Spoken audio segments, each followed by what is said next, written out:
I'm David Poole with the Virginia Public Access Project, and this is part of our effort to provide public school teachers with resources to help teach the concept of redistricting.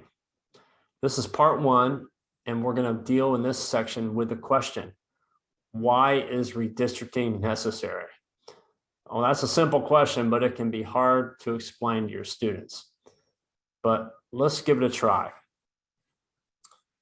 I would start first with the concept of fairness. This is known as one man, one vote. This is a fundamental concept that the US Supreme Court established about 60 years ago. And when we talk about fairness, the idea is that when electing members of the legislative branch, the vote of every Virginian, no matter where they live, carries the same weight. So that a person elected from Southside Virginia represents the same number of people as someone elected from an urban area like Alexandria. So start with this idea of fairness. The districts have to have the same population, and that's fair to the voters. So second, and of course this is a much easier idea, the students understand that population is ever changing. Right? So once every 10 years, the federal government comes along and conducts the census to count the number of people who are living in the United States. So, and with these numbers, they're able to equalize the population of each district.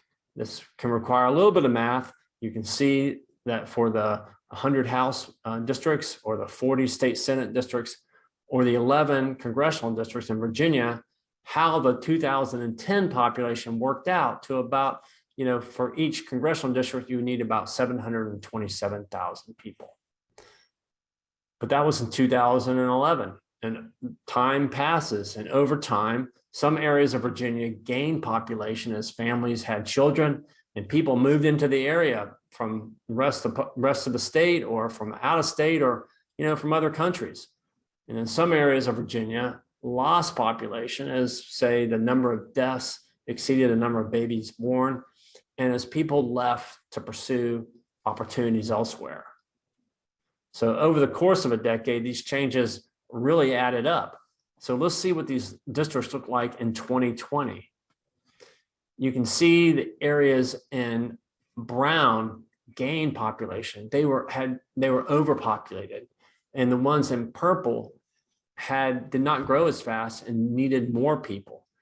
So now in 2011, Virginia had to redraw the districts again to equalize the population, to create this fairness of one man, one vote, so that each district has roughly the same number of people.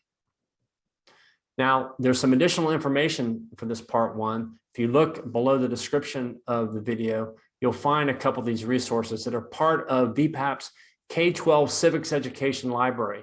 You can find that on our website, all sorts of visuals and videos that you can plug into your lesson plans.